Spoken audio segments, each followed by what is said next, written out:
SLIT രണ്ടാമത്തെ chapter ഉണ്ട്, publishing അഥവാ പ്രസിദ്ധീകരണത്തിലേക്ക്. ഈ ഒരു ചാപ്റ്ററിൽ നിന്ന് നമുക്ക് പ്രതീക്ഷിക്കാവുന്ന ഒരു ചോദ്യമുണ്ട്. അതേപോലെ നമ്മൾ പ്രധാനമായിട്ട് പഠിക്കുന്ന രണ്ട് കാര്യങ്ങളുണ്ട്. ഒന്ന്, ഒരു ന്യൂ സ്റ്റൈൽ ക്രിയേറ്റ് ചെയ്യുന്നതും അതേപോലെ തന്നെ നമുക്ക് നൽകിയിട്ടുള്ള ഒരു സ്റ്റൈലിൽ മോഡിഫൈ ചെയ്യുന്നതും. അത് രണ്ട് കാര്യങ്ങൾ, ആ രണ്ട് രീതിയിലുള്ള ചോദ്യങ്ങൾ നമുക്ക് പ്രതീക്ഷിക്കാവുന്നതാണ്. അതേപോലെ ആ ഭാഗത്തുനിന്ന് തിയറിയിലും പ്രാക്ടിക്കലും ഒക്കെ വരാറുണ്ട്. അപ്പോൾ ഈ രണ്ട് കാര്യങ്ങൾ നമ്മൾ ഈ ഒരു വീഡിയോയിലൂടെ പഠിക്കാൻ വേണ്ടിയിട്ട് പോവാണ്. An article on KITE, Kerala Infrastructure and Technology for Education bracket full form is given in the file kite.ott in exam documents folder in home.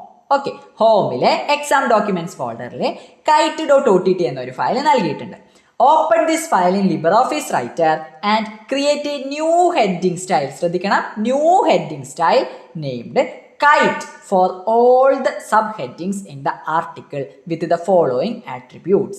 Create the new style Kite in heading 2 of the heading section. മനസ്സിലായോ? മലയാളം മീഡിയത്തിന്റെ ചോദ്യം ഇവിടെയുണ്ട്.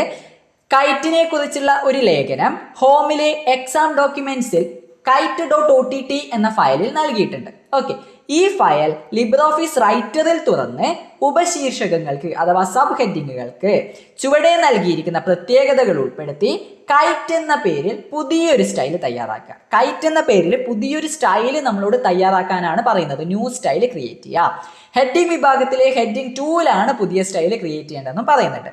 ആ ഒരു സ്റ്റൈലിൽ കൊടുക്കേണ്ട പ്രത്യേകതകൾ എന്തൊക്കെയാണ്, ആട്രിബ്യൂട്ട്സ് എന്തൊക്കെയാണോ അതിവിടെ കൃത്യമായി താഴെ പറയുന്നുണ്ട്. ആ ആട്രിബ്യൂട്ട്സ് ഒക്കെ നമ്മൾ കൊടുക്കണം. തുടങ്ങാം. ആദ്യം തന്നെ നമ്മൾ എന്ത് ചെയ്യാം, നമ്മളോട് പറഞ്ഞിരിക്കുന്ന ആ ഒരു ഫയൽ നമ്മൾ ഓപ്പൺ ചെയ്യാം. kite.ott എന്ന് പറയുന്ന ആ ഒരു ഫയലാണ് നമുക്ക് ഓപ്പൺ ചെയ്യേണ്ടത്. ഹോമിലെ എക്സാം ഡോക്യുമെന്റ്സ് എന്ന ഫോൾഡറിലാണല്ലോ ഉള്ളത്. ഹോമിലെ എക്സാം ഡോക്യുമെന്റ് ഫോൾഡറിലെ kite.ott. ഹോമിലേക്ക് പോവാ. ഹോമിലെ എക്സാം ഡോക്യുമെന്റ്സ് എന്ന ഫോൾഡർ ഇവിടെ ഉണ്ട്. എക്സാം ഡോക്യുമെന്റ്സ് എന്ന ഫോൾഡറിലേക്ക് വരിക. ഇവിടെ നമുക്ക് kite.ott എന്ന ഫയൽ കാണാം. kite.ott അത് ഡബിൾ ക്ലിക്ക് ചെയ്ത് ഓപ്പൺ ചെയ്യാം. ഓക്കെ അല്ലേ? ആ ഒരു ഫയൽ നമ്മളിവിടെ ഓപ്പൺ ചെയ്തിട്ടുണ്ട്. ഇനി എന്താ നമ്മളോട് ചോദ്യത്തിൽ പറഞ്ഞേ, ഈ ഫയൽ ലിബ്രോഫീസ് റൈറ്ററിൽ തുറന്നു. ഉപശീർഷകങ്ങൾക്കായി ചുവടെ നൽകിയിരിക്കുന്ന പ്രത്യേകതകൾ ഉൾപ്പെടുത്തി കൈറ്റ് എന്ന പേരിൽ പുതിയൊരു സ്റ്റൈൽ തയ്യാറാക്കണം. ഓക്കെ, ഹെഡിങ് വിഭാഗത്തിലെ ഹെഡിങ് 2ലാണ് പുതിയ സ്റ്റൈൽ ക്രിയേറ്റ് ചെയ്യേണ്ടത്. അപ്പോൾ പുതിയ സ്റ്റൈൽ ക്രിയേറ്റ് ചെയ്യാൻ വേണ്ടിയിട്ട് ആദ്യം നമ്മൾ എന്ത് ചെയ്യാം, ഇവിടെ കണ്ടോ ഒരു ട്രയാങ്കിൾ, ഇത് ക്ലിക്ക് ചെയ്ത് കഴിഞ്ഞാൽ ഈ കാണുന്ന വിൻഡോനെയാണ് നമ്മൾ സ്റ്റൈൽ ബോക്സ് വിൻഡോ എന്ന് പറയുന്നത്. ഇവിടെ താഴെയായിട്ട് മോർ സ്റ്റൈൽസ് എന്ന് കാണാം. മോർ സ്റ്റൈൽസ് അത് ക്ലിക്ക് ചെയ്യാം. അപ്പോൾ നിങ്ങൾക്ക് ഇവിടെ ഒരു വിൻഡോ കാണാലോ. ഇതിനെയാണ് സ്റ്റൈൽസ് വിൻഡോ എന്ന് പറയുന്നത്. ഈ വിൻഡോയിലെ ഇത് ആദ്യത്തെ ടാബ് കാണാം അല്ലെ, ഇതിനെ പാരഗ്രാഫ് സ്റ്റൈൽസ് എന്ന് പറയും. ഈ പാരഗ്രാഫ് സ്റ്റൈൽസിൽ തന്നെ കുറച്ച് താഴോട്ട് വന്നു കഴിഞ്ഞാൽ ഹെഡിങ് എന്ന സെക്ഷൻ കാണാം. ചോദ്യത്തിൽ കൃത്യമായി പാർട്ടുണ്ട്. ഹെഡിങ് സെക്ഷനിലാണ് അല്ലെ, ഹെഡിങ് സെക്ഷനിൽ ഹെഡിങ് വിഭാഗത്തിലാണ് നമ്മൾ പുതിയ സ്റ്റൈൽ ക്രിയേറ്റ് ചെയ്യേണ്ടത്. അപ്പോൾ ഹെഡിങ് വിഭാഗത്തിൽ അവിടെ ഒരു ട്രയാങ്കിൾ കാണാലോ. ആ ട്രയാങ്കിൾ ഒന്ന് ക്ലിക്ക് ചെയ്യാം. അപ്പോൾ കുറേ സ്റ്റൈൽസ് ഇവിടെ കാണാം. അപ്പോൾ ഈ ഹെഡിങ് വിഭാഗത്തിലെ ചോദ്യം ഒന്നുകൂടി നോക്കുക. ഹെഡിങ് സെക്ഷനിലെ ഹെഡിങ് 2ലാണ് പുതിയത് ക്രിയേറ്റ് ചെയ്യേണ്ടത്. ഹെഡിങ് സെക്ഷനിലെ ഹെഡിങ് 2 കണ്ടില്ലേ, ഈ ഹെഡിങ് 2 എന്ന സ്റ്റൈൽ അത് ക്ലിക്ക് ചെയ്ത് കഴിഞ്ഞാൽ ഇവിടെ റൈറ്റ് ക്ലിക്ക് ചെയ്യാം. Right click. Okay, right click ചെയ്താൽ 3 ഓപ്ഷൻ ഉണ്ട്. New, modify, hide. നമ്മളോട് പറഞ്ഞ പുതിയൊരു സ്റ്റൈൽ ക്രിയേറ്റ് ചെയ്യാനാണ്. അതുകൊണ്ട് എന്ത് ചെയ്യണം, ന്യൂ കൊടുക്കുക. ഓക്കെ, ന്യൂ സ്റ്റൈൽ ആയതുകൊണ്ട് ന്യൂ കൊടുക്കുക. അപ്പോൾ നിങ്ങൾക്ക് ഇങ്ങനെ ഒരു വിൻഡോ വരും. ഇതിനെ സ്റ്റൈൽ ഫോർമാറ്റിംഗ് വിൻഡോ എന്ന് നമ്മൾ പറയും. ഇതിൽ ആദ്യം നിങ്ങൾ ഓർഗനൈസർ എന്ന ടാബിലേക്ക് പോവാം. ഓർഗനൈസർ. ഇവിടെ നിങ്ങളോട് നിങ്ങളുടെ പുതിയ സ്റ്റൈലിന്റെ പേരെന്താണ് എന്നാണ് ചോദിക്കുന്നത്. ചോദ്യത്തിൽ പറഞ്ഞതാണ് അല്ലെ, കൈറ്റ് എന്നതാണ് നമ്മുടെ പേര്. ആ പേര് അങ്ങോട്ട് വിളിച്ചു കൊടുക്കുക. ഇവിടെ കൈറ്റ് എന്ന് ടൈപ്പ് ചെയ്ത് കൊടുക്കുക. അപ്പോൾ നമ്മൾ പേര് വിളിച്ചല്ലോ. ഓക്കെ, പേര് വിളിച്ചു. ഇനി എന്താ പറയുന്നത്, ഇനി ഇവിടെ പറഞ്ഞിരിക്കുന്ന ഈ ആട്രിബ്യൂട്ട്സ്, ഈ പ്രത്യേകതകളൊക്കെ ആ ഒരു സ്റ്റൈലിന് കൊടുക്കണം. ആദ്യം നമ്മളോട് പറയുന്നത് ഫോണ്ട് ഫാമിലി, ഈ പറഞ്ഞിരിക്കുന്ന ലിബറേഷൻ സെരിഫ് എന്ന് പറയുന്ന ഈ ഒരു ഫോണ്ട് ഫാമിലി കൊടുക്കാനാണ്. ആ ഫോണ്ട് ഫാമിലി കൊടുക്കണമെന്നുണ്ടെങ്കിൽ ഇവിടെ ഫോണ്ട് എന്ന ടാബ് കാണാം അല്ലെ. ഫോണ്ട് എന്നൊരു ടാബ് ഉണ്ട്. ഈ ടാബിലേക്ക് വരിക. ഇവിടെ ശ്രദ്ധിക്കേണ്ട കാര്യം, എപ്പോഴും പറയുന്ന ഒരു കാര്യമാണ്, നമുക്ക് നൽകിയിരിക്കുന്ന ഈ ഒരു ആർട്ടിക്കിളിലുള്ളത് നമ്മുടെ ഇംഗ്ലീഷ് ആണ് അല്ലെ. അപ്പോൾ ഇംഗ്ലീഷിലാണ് നമ്മുടെ ആ ഒരു ആർട്ടിക്കിൾ ഉള്ളത്. നമുക്ക് ഇംഗ്ലീഷിലാണ് മാറ്റം വരുത്തേണ്ടത്, മോഡിഫൈ ചെയ്യേണ്ടത്, അല്ലെങ്കിൽ പുതിയൊരു സ്റ്റൈൽ ക്രിയേറ്റ് ചെയ്യേണ്ടത് എങ്കിൽ വെസ്റ്റേൺ ടെക്സ്റ്റ് ഫോണ്ട് എന്ന് പറയുന്ന ഈ ഒരു ഭാഗത്തായിരിക്കണം നമ്മൾ മാറ്റങ്ങൾ വരുത്തേണ്ടത്. മലയാളമൊക്കെ ആണെങ്കിൽ നമ്മൾ എന്ത് ചെയ്യാം, CTL ഫോണ്ട് എന്ന് പറയുന്ന ഭാഗത്തായിരിക്കണം മാറ്റങ്ങൾ വരുത്തേണ്ടത്. ഓക്കെ, ഇവിടെ നമുക്ക് ക്ലിക്ക് ചെയ്തിട്ട് നമ്മളോട് ചോദ്യത്തിൽ പറഞ്ഞിരിക്കുന്ന ആ ഒരു ഫോണ്ട് ഫാമിലി ഇവിടെ നിന്ന് കണ്ടുപിടിക്കാം. ഇവിടെ കാണാലോ, ലിബറേഷൻ സെരിഫ് എന്ന് പറയുന്ന ആ ഒരു ഫോണ്ട് ഇവിടെയുണ്ട്, ഫോണ്ട് ഫാമിലി ഉണ്ട്. അത് ചൂസ് ചെയ്ത് കൊടുക്കാം. ഫോണ്ട് ഫാമിലി നമ്മൾ ചൂസ് ചെയ്തല്ലോ. ഓക്കെ, ഇനി എന്താ പറയുന്നത്, സ്റ്റൈല് ബോൾഡ് ആക്കണം എന്ന് പറയുന്നുണ്ട്. അതിന്റെ സൈഡിൽ തന്നെ കാണാം സ്റ്റൈല് ബോൾഡിൽ തന്നെയാണുള്ളത്. ഇനി വേറെ ഏതെങ്കിലും റെഗുലർ ഇറ്റാലിക്, ബോൾഡ് ഇറ്റാലിക് ഒക്കെ ഉണ്ട്. ഞാനിപ്പം ബോൾഡ് തന്നെ കൊടുക്കും, കാരണം ചോദ്യത്തിൽ പറഞ്ഞത് ബോൾഡ് ആണ്. ബോൾഡ് തന്നെ കൊടുക്കുന്നു, മാറ്റങ്ങളൊന്നും വരുത്തണ്ട. ഫോണ്ട് സൈസ് 120% ആക്കി കൊടുക്കാൻ പറയുന്നുണ്ട്. ഫോണ്ട് സൈസ് ഇവിടെ ഉണ്ടല്ലോ 115 ആണ്, അത് മാറ്റിയിട്ട് 120% എന്ന് കൊടുക്കുക. 120% എന്നത് കൊടുക്കുക. ഇനി എന്താ പറയുന്നത്, ഫോണ്ട് കളർ പേർപ്പിൾ ആക്കി കൊടുക്കണം അല്ലെ. പേർപ്പിൾ എന്ന കളർ നമുക്ക് കൊടുക്കണം എന്നുണ്ടെങ്കിൽ ഈ ഫോണ്ട് എന്ന് പറയുന്ന ടേബിൾ അല്ല വരേണ്ടത്, കളേഴ്സ് കൊടുക്കാൻ വേണ്ടിയിട്ട് ഫോണ്ട് എഫക്ട്സ് എന്ന ടേബിളിലേക്ക് വരിക. Font effects. ഇനി എന്തെങ്കിലും അലൈൻമെന്റ് മാറ്റാനാണെങ്കിൽ, അതായത് അതിനെ ഒരു റൈറ്റ് സൈഡിലേക്കോ ലെഫ്റ്റ് സൈഡിലേക്കോ അല്ലെങ്കിൽ സെന്ററിലേക്കോ ജസ്റ്റിഫൈഡ് ഒക്കെ ആക്കണമെന്നുണ്ടെങ്കിൽ ഈ അലൈൻമെന്റിലേക്ക് വരാം. ഫോണ്ട് കളർ എപ്പോഴും ചോദിച്ച് കാണാതുള്ള ഒരു ചോദ്യമാണ്. അപ്പോൾ ഫോണ്ട് എഫക്ട്സിലേക്കാണ് വരേണ്ടത്. ഫോണ്ട് എഫക്ട്സിൽ ഫോണ്ട് കളർ കാണാലോ, ഇവിടെ ഓട്ടോമാറ്റിക് ആണുള്ളത്, അത് മാറ്റണം. എന്നിട്ട് നമ്മളോട് പറഞ്ഞിരിക്കുന്ന പേർപ്പിൾ എന്ന് പറയുന്ന പർപ്പിൾ എന്ന ഈ ഒരു കളർ ചൂസ് ചെയ്യാം. ഓക്കെ, ജസ്റ്റ് ആ ഒരു കളറിന്റെ മുകളിൽ ഇങ്ങനെ മൗസ് കൊണ്ടുപോകുമ്പോൾ തന്നെ നിങ്ങൾക്ക് ആ ഒരു കളറിന്റെ പേര് കാണാൻ പറ്റും. ചോദ്യത്തിൽ പർപ്പിൾ ആണ് പറഞ്ഞത്, പർപ്പിൾ കൊടുക്കുക. പർപ്പിൾ കൊടുത്തല്ലോ. ഇനി എന്തെങ്കിലും പ്രത്യേകതകൾ ആട്രിബ്യൂട്ടുകൾ പറഞ്ഞിട്ടുണ്ടോ? ഇല്ല, അത്രയേ പറയുന്നുള്ളൂ. ഇനി എന്ത് ചെയ്യണം, ഈ ഒരു സ്റ്റൈല് നമ്മൾ ഓക്കെ കൃത്യമായിട്ട് കൊടുത്തു. ഇനി ഇവിടെ നമുക്ക് അപ്ലൈ കൊടുക്കാം, ജസ്റ്റ് ഓക്കെ കൊടുക്കാം. ഓക്കെ, അപ്പോൾ നമ്മുടെ ആ ഒരു സ്റ്റൈൽ എവിടെ കാണുന്നില്ലല്ലോ. അത് കാണാത്തത് വേറെ ഒന്നും കൊണ്ടല്ല, അതെവിടെ ഉണ്ടാവാന്നറിയോ, ഈ ഒരു സ്റ്റൈൽസ് വിൻഡോയിൽ കുറച്ച് താഴോട്ട് വന്നാൽ നമ്മുടെ ഹെഡിങ് 2 എന്ന് കാണാലോ. ഹെഡിങ് എന്ന ഭാഗത്ത് ഹെഡിങ് 2 എന്ന് കാണാം അല്ലേ. അവിടെ ഒരു ട്രയാങ്കിൾ പുതിയതായിട്ട് വന്നത് കണ്ടോ. ഈ ഒരു ട്രയാങ്കിൾ ഒന്ന് ക്ലിക്ക് ചെയ്യാം. അപ്പോൾ നമ്മൾ ക്രിയേറ്റ് ചെയ്ത പുതിയ സ്റ്റൈല് ഇവിടെയുണ്ട്. ഓക്കെ, അവിടെ നമ്മുടെ ആ ഒരു സ്റ്റൈൽ കൃത്യമായിട്ട് വന്നിട്ടുണ്ട്. ഇനി ചോദ്യത്തിൽ എന്താ പറയുന്നത്, apply the new style to all sub headings. എല്ലാ സബ് ഹെഡിങ്സിനും നമ്മൾ ക്രിയേറ്റ് ചെയ്ത പുതിയ സ്റ്റൈല് കൊടുക്കണം. ലേഖനത്തിലുള്ള എല്ലാ ഉപശീർഷകങ്ങൾക്കും ഈ സ്റ്റൈല് നൽകുക. ഓക്കെ, ഉപശീർഷകങ്ങൾ ചുവപ്പ് നിറത്തിൽ നൽകിയിട്ടുണ്ട്. ഇവിടെയുള്ള എല്ലാ സബ് ഹെഡിങ്ങിനും ഈ സ്റ്റൈല് കൊടുക്കണം. എങ്ങനെയാണ് കൊടുക്കുക, ആദ്യം നമുക്ക് ആദ്യത്തെ സബ് ഹെഡിങ് സെലക്ട് ചെയ്യാം. ഓക്കെ, ഇതേപോലെ ഇവിടെ ക്ലിക്ക് ചെയ്ത് ഡ്രാഗ് ചെയ്ത് കഴിഞ്ഞാൽ ആ സബ് ഹെഡിങ് നമുക്ക് സെലക്ട് ചെയ്യാം. എന്നിട്ട് നമ്മൾ ക്രിയേറ്റ് ചെയ്ത ഈ ഒരു പുതിയ സ്റ്റൈലിലെ അത് ഡബിൾ ക്ലിക്ക് ചെയ്ത് കഴിഞ്ഞാൽ ആ ഒരു സ്റ്റൈല് അതിൽ വന്നോളൂ. അടുത്ത സബ് ഹെഡിങ് ഇതേപോലെ സെലക്ട് ചെയ്യുക. എന്നിട്ട് എന്ത് ചെയ്യുക, ഇവിടെ നിന്നും നമ്മൾ ക്രിയേറ്റ് ചെയ്ത ആ ഒരു സ്റ്റൈലിനെ ഡബിൾ ക്ലിക്ക് ചെയ്യാം. ഓക്കെ, ഇതേപോലെ എല്ലാ സബ് ഹെഡിങ്ങും നമ്മൾ കൊടുക്കണം. ഒരു എളുപ്പമാർഗം ഉണ്ടല്ലോ, എന്താ, നമുക്ക് ഒരേ സ്റ്റൈൽ തന്നെ, ഇപ്പോൾ ഈ ഒരു കൈറ്റ് എന്ന് പറയുന്ന ഈ ഒരു സ്റ്റൈൽ തന്നെയാണ് എല്ലാ സബ് ഹെഡിങ്ങിനും കൊടുക്കേണ്ടത്. അതുകൊണ്ട് എന്ത് ചെയ്താൽ മതി, ആദ്യം ഒന്നാമത്തെ ഇതേപോലെ ഡ്രാഗ് ചെയ്ത് സെലക്ട് ചെയ്യാം. എന്നിട്ട് ജസ്റ്റ് സ്ക്രോൾ ചെയ്യുക. അടുത്ത സബ് ഹെഡിങ് സെലക്ട് ചെയ്യുന്ന സമയത്ത് കൺട്രോൾ കീ പ്രസ് ചെയ്ത് പിടിച്ചിട്ട് സെലക്ട് ചെയ്യുകയാണെങ്കിൽ ആ സെലക്ട് ചെയ്യുന്നതൊക്കെ നമുക്ക് ഒരുമിച്ച് ഇതേപോലെ സെലക്ട് ചെയ്യാൻ പറ്റും. പക്ഷെ താഴോട്ടോ മുകളിലോട്ടോ സ്ക്രോൾ ചെയ്യുമ്പോൾ കൺട്രോൾ കീ റിലീസ് ചെയ്യണം. എന്നിട്ട് അടുത്തത് സെലക്ട് ചെയ്യുന്ന സമയത്ത് വീണ്ടും കൺട്രോൾ കീ പ്രസ് ചെയ്ത് പിടിച്ച് സെലക്ട് ചെയ്യാം. ഓക്കെ, കൺട്രോൾ കീ റിലീസ് ചെയ്യാതെ നമ്മൾ സ്ക്രോൾ ചെയ്താൽ ഇത് കണ്ടില്ലേ, ആ ഒരു പേജ് സൂം ഔട്ടൊക്കെ ആയിപ്പോവും. അപ്പോൾ നമ്മൾ എന്ത് ചെയ്യണം, സ്ക്രോൾ ചെയ്യുന്ന സമയത്ത് കൺട്രോൾ കീ റിലീസ് ചെയ്യാം. അടുത്തത് സെലക്ട് ചെയ്യുമ്പോൾ കൺട്രോൾ കീ യൂസ് ചെയ്തിട്ട് സെലക്ട് ചെയ്യാം, ഹോൾഡ് ചെയ്ത് പിടിച്ചിട്ട് സെലക്ട് ചെയ്യാം. ഓക്കെ, ഇവിടെയുള്ള എല്ലാ സബ് ഹെഡിങ്ങും സെലക്ട് ചെയ്തിട്ടുണ്ട്. ഇനി ഡയറക്റ്റ് ഇത് ഇവിടെ നിന്നും കൈറ്റ് എന്നത് ഡബിൾ ക്ലിക്ക് ചെയ്താൽ മതി. അപ്പോൾ എല്ലാത്തിനും ഒറ്റയടിക്ക് ആ ഒരു സ്റ്റൈൽ വന്നോളും. അല്ലെങ്കിൽ ഓരോന്ന് സെലക്ട് ചെയ്തിട്ട് കൊടുത്താലും മതി, രണ്ടും ശരി തന്നെയാണ്. ഇത്രയും കാര്യങ്ങളൊക്കെ അല്ലേ, സെറ്റ് അല്ലേ? ചോദ്യം നോക്കാൻ ഇനി എന്തെങ്കിലും പറയുന്നുണ്ടോ? ഇല്ല, വേറെ കാര്യങ്ങളൊന്നും പറയുന്നില്ല. മാറ്റം വരുത്തിയ ഫയൽ നിങ്ങളുടെ രജിസ്റ്റർ നമ്പർ _ ചോദ്യ നമ്പർ ഫയൽ നാമമായി നൽകി ഹോമിലെ exam10 എന്ന ഫോൾഡർ സേവ് ചെയ്യാം. Save this modified file in exam10 folder in home with your register number _ question number S the file name. Okay, ഫയലിൽ സേവ് അല്ലെങ്കിൽ സേവ് ആസ് കൊടുക്കാം. ഞാനിവിടെ save കൊടുക്കുന്നു. എവിടെയാണ് നമുക്കിത് സേവ് ചെയ്യേണ്ടേ? നമ്മളോട് പറഞ്ഞത് ഹോമിലെ exam10 എന്ന ഫോൾഡർ ഉണ്ടല്ലോ. exam10 എന്ന ഫോൾഡറിനകത്ത് ഇവിടെയാണ് നമുക്ക് സേവ് ചെയ്യേണ്ടത്. സേവ് ചെയ്യുമ്പോൾ കൃത്യമായിട്ടുള്ള പേര് കൊടുക്കാൻ മറന്നു പോകരുത്. രജിസ്റ്റർ നമ്പർ _ ചോദ്യം നമ്പർ കൃത്യമായിട്ട് കൊടുക്കുക. ഓക്കെ, രജിസ്റ്റർ നമ്പർ _ ചോദ്യം നമ്പർ കൊടുക്കുക. _ എങ്ങനെ കൊടുക്കേണ്ടതെന്ന് അറിയാലോ. ഷിഫ്റ്റ് കീ പ്രസ് ചെയ്ത് പിടിച്ചിട്ട് _ ആ ഒരു കീ പ്രസ് ചെയ്താൽ മതി, _ നമുക്ക് കിട്ടും. സേവ് എന്ന ബട്ടൺ ഉണ്ട്, സേവ് ബട്ടൺ ക്ലിക്ക് ചെയ്യാം. ഇത്രയും ചെയ്യാനല്ലോ നമ്മൾ ഈ ഒരു ഫയൽ സേവ് ചെയ്തു. നമ്മളോട് പറഞ്ഞിരിക്കുന്ന പ്രവർത്തനം കംപ്ലീറ്റ്. സ്റ്റൈല് മോഡിഫൈ ചെയ്യുന്നതുമായി ബന്ധപ്പെട്ട ഒരു ചോദ്യമാണിത്. നമ്മൾ ഓൾറെഡി ഒരു പുതിയ സ്റ്റൈൽ എങ്ങനെ ക്രിയേറ്റ് ചെയ്യുക എന്നുള്ളതും എന്നിട്ട് ആ സ്റ്റൈല് നമുക്ക് ആവശ്യമായുള്ള ഹെഡിങ്ങുകൾക്ക് അല്ലെങ്കിൽ ടെക്സ്റ്റിന് എങ്ങനെ കൊടുക്കുക എന്നുള്ള കാര്യങ്ങളും നമ്മൾ പഠിച്ചിട്ടുണ്ട്. ഇനി ഓൾറെഡി നമുക്ക് നൽകിയിട്ടുള്ള ഒരു സ്റ്റൈലിൽ കുറച്ച് മാറ്റങ്ങൾ വരുത്താൻ, കുറച്ച് ചേഞ്ചസ് വരുത്തുന്നത് അഥവാ മോഡിഫൈ ചെയ്യുന്നത് എങ്ങനെയാണ് എന്നുള്ളതാണ് നമ്മളിവിടെ പഠിക്കാൻ വേണ്ടി പോകുന്നത്. ചോദ്യം ഇവിടെയുണ്ട്. An article on Theyyam, a ritual art of Kerala is given in exam documents folder in home with the file name theyyam.ott. Okay, theyyam.ott എന്ന പേരിൽ നമുക്കൊരു ഫയൽ നൽകിയിട്ടുണ്ട് എന്നാണ് ഇവിടെ പറഞ്ഞിരിക്കുന്നത്.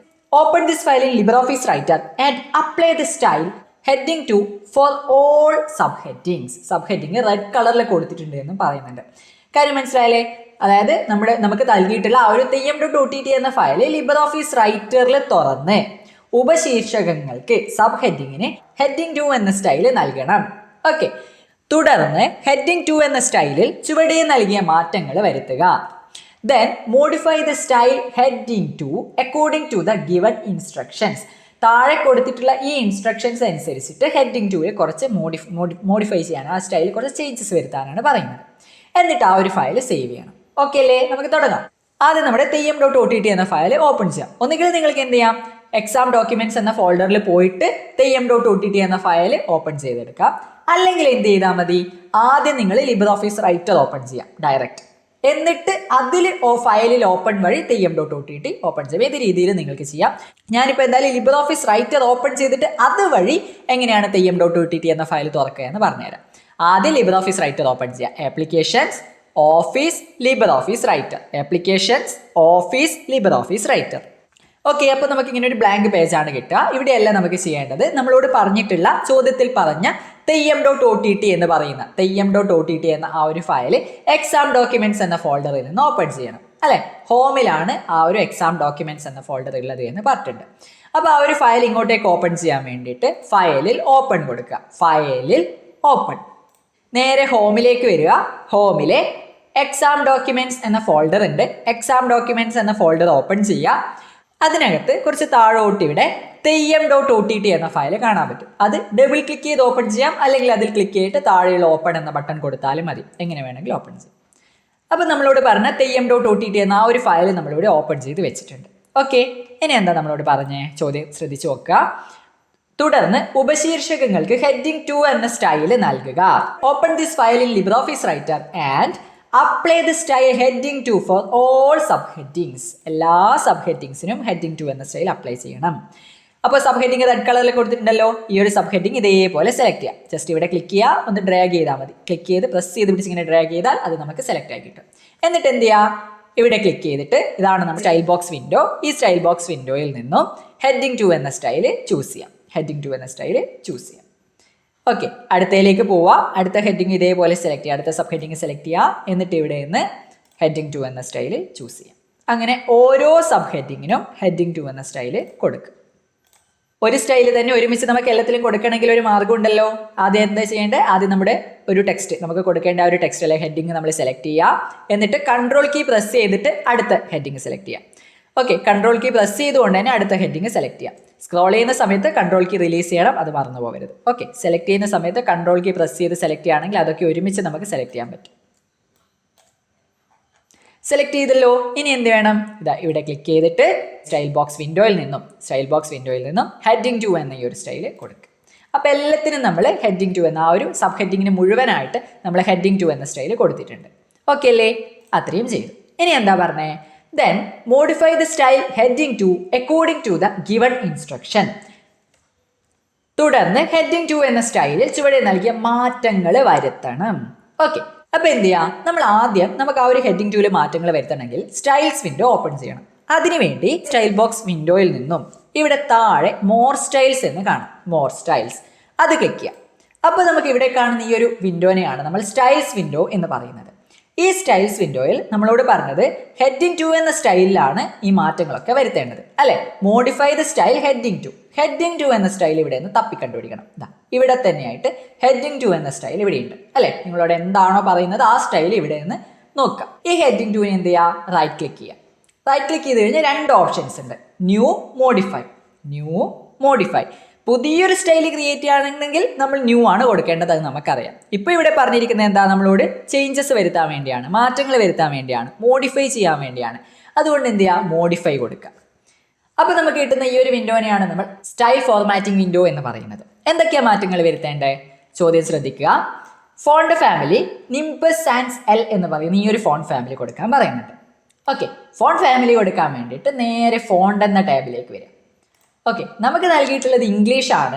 അതുകൊണ്ട് തന്നെ നമ്മൾ എന്ത് ചെയ്യണം, വെസ്റ്റേൺ ടെക്സ്റ്റ് ഫോണ്ടിലായിരിക്കണം മാറ്റങ്ങൾ വരുത്തേണ്ടത്. മലയാളമാണെങ്കിൽ എന്ത് ചെയ്യണം, CTL ഫോണ്ട് എന്ന് പറയുന്ന ഈ ഭാഗത്തായിരിക്കണം മാറ്റം വരുത്തേണ്ടത്. നമുക്ക് തന്നത് ഇംഗ്ലീഷ് ആയതുകൊണ്ട് വെസ്റ്റേൺ ടെക്സ്റ്റ് ഫോണ്ട് എന്ന ഭാഗത്ത് ഫാമിലി എന്ത് ചെയ്യുക, ചോദ്യത്തിൽ പറഞ്ഞിരിക്കുന്ന കൃത്യമായ ഒരു ഫാമിലി ചൂസ് ചെയ്ത് കൊടുക്കുക. ഓക്കെ, ഇവിടെ ക്ലിക്ക് ചെയ്തിട്ട് നമുക്ക് ആ ഒരു ഫോണ്ട് ഫാമിലി ചൂസ് ചെയ്ത് കൊടുക്കുക. ഇതാ ഇവിടെ ഉണ്ട് നിംബസ് സാൻസ് എൽ എന്ന് പറഞ്ഞ ആ ഒരു ഫോണ്ട് ഫാമിലി ഉണ്ട്, അത് ക്ലിക്ക് ചെയ്ത് കൊടുക്കുക. ഫോണ്ട് ഫാമിലി നമ്മൾ കൊടുത്തല്ലോ. Okay, set. ഇനി എന്താ പറയുന്നത്, ഫോണ്ട് സൈസ് 140%, 140% ആക്കാൻ പറയുന്നുണ്ട്. ഇവിടെ ഫോണ്ട് സൈസ് ഉണ്ടല്ലോ, ഫോണ്ട് സൈസ് 115 അല്ലേ, 115 ആണുള്ളത്. അത് മാറ്റിയിട്ട് 140 ആക്കി കൊടുക്കാം, 140. ഇനി എന്താ പറയുന്നേ, ഫോണ്ട് കളർ ടീല് കൊടുക്കണം അല്ലെ. ഫോണ്ട് കളർ, ഇനി ഫോണ്ട് കളർ നമുക്ക് ഈ ഫോണ്ട് ടേബിൾ അല്ല ഉണ്ടാവുക. കളർ ചേഞ്ച് ചെയ്യണമെന്നുണ്ടെങ്കിൽ ഫോണ്ട് എഫക്ട്സിലേക്ക് വരണം. ഫോണ്ട് എഫക്ട്സ്, അതിനകത്ത് ഫോണ്ട് കളർ എന്ന് കാണാൻ പറ്റും. ഇവിടെ ഓട്ടോമാറ്റിക് ആണുള്ളത്. അത് മാറ്റിയിട്ട് ടീൽ എന്ന കളറിൻ്റെ ഇവിടെ ഈ ടീൽ എന്ന് പറയുന്ന ഈ ഒരു കളർ ക്ലിക്ക് ചെയ്ത് കൊടുക്കുക. ഓക്കെ, ഇനി എന്തല്ലേ, അണ്ടർലൈന് സിംഗിൾ ആക്കി കൊടുക്കണം. Underline single. ഈ അണ്ടർലൈൻ എവിടെ ഉണ്ടാവുക, അണ്ടർലൈന് ഈ ഒരു ഫോണ്ട് എഫക്ട്സ് എന്ന ഈ ഒരു ടാബിൽ തന്നെയാണ് നമുക്ക് കാണാൻ പറ്റുക. ഇവിടെ കണ്ടില്ലേ അണ്ടർലൈനിങ്, കണ്ടില്ലേ അണ്ടർലൈനിങ്. ഇവിടെ ക്ലിക്ക് ചെയ്തിട്ട് ഒരുപാടുണ്ട്, സിംഗിൾ, ഡബിൾ, ബോൾഡ്, ഡോട്ടഡ് കുറേ ഉണ്ട്. നമുക്കിവിടെ സിംഗിൾ ആണ് വേണ്ടത്. അണ്ടർലൈനിങ് സിംഗിൾ കൊടുക്കുക. ഓക്കെ അല്ലേ, ഇനി എന്താ പറഞ്ഞിട്ടുണ്ടോ, ഇല്ല, അണ്ടർലൈൻ സിംഗിൾ അത്രയേ പറഞ്ഞുള്ളൂ. ഈ പറഞ്ഞിരിക്കുന്ന കാര്യങ്ങളൊക്കെ, ഈ ഇൻസ്ട്രക്ഷൻസിൽ പറഞ്ഞിരിക്കുന്ന കാര്യങ്ങളൊക്കെ നമ്മൾ ചെയ്ത് കഴിഞ്ഞു. ഇനി എന്ത് ചെയ്യണം, നമുക്ക് താഴെ അപ്ലൈ എന്ന ബട്ടൺ ഉണ്ട്, അപ്ലൈ കൊടുക്കുക. ഓക്കെ, എന്നിട്ട് ഓക്കെ കൊടുക്കുക. അപ്പോൾ കണ്ടോ, നമ്മൾ ഹെഡിങ് 2 എന്ന സ്റ്റൈൽ ഏതൊക്കെ ടെക്സ്റ്റിനായിരുന്നോ കൊടുത്തിട്ടുണ്ടായിരുന്നത് അതിനൊക്കെ തന്നെ നമ്മളിപ്പം വരുത്തിയിട്ടുള്ള ആ ഒരു മാറ്റം വന്നിട്ടുണ്ട്. ഓക്കെ അല്ലേ, ഇനി ചോദ്യം നോക്കാം. ഓക്കെ, അത്രയേ പറയുന്നുള്ളൂ. ഇനി എന്ത് ചെയ്യുക, save this modified file in exam10 folder in home with your register number underscore question number as it's file name. Okay, മാറ്റം വരുത്തിയ ഫയൽ നിങ്ങളുടെ രജിസ്റ്റർ നമ്പർ അണ്ടർസ്കോർ ചോദ്യ നമ്പർ ഫയൽ നാമമായി നൽകി ഹോമിലെ exam10 എന്ന ഫോൾഡറിൽ സേവ് ചെയ്യാം. അപ്പോൾ സേവ് ചെയ്യാൻ വേണ്ടിയിട്ട് ഫയലിൽ സേവ് കൊടുക്കുന്നു. ഫയലിൽ സേവ് കൊടുക്കുന്നു. എവിടെയാണ് സേവ് ചെയ്യേണ്ടത്, ഹോമിലെ exam10 എന്ന ഫോൾഡറിനകത്ത്. ഹോമിലെ exam10 എന്ന ഫോൾഡറിനകത്ത് കൃത്യമായിട്ട് രജിസ്റ്റർ നമ്പർ കൊടുക്കുക, അണ്ടർസ്കോർ ഇട്ട് കൊടുക്കുക, ക്വസ്റ്റ്യൻ നമ്പർ എത്രയാണോ ആ ഒരു ക്വസ്റ്റ്യൻ നമ്പർ കൃത്യമായിട്ട് കൊടുക്കുക. ഓക്കെ, എന്നിട്ട് താഴെ സേവ് ബട്ടൺ ഉണ്ട്, സേവ് ബട്ടൺ ക്ലിക്ക് ചെയ്യുക. ഇത്രയും ചെയ്താൽ ഈ ഒരു ചോദ്യത്തിൽ പറഞ്ഞിരിക്കുന്ന കാര്യങ്ങൾ നമ്മൾ ഭംഗിയായി കംപ്ലീറ്റ് ചെയ്തു.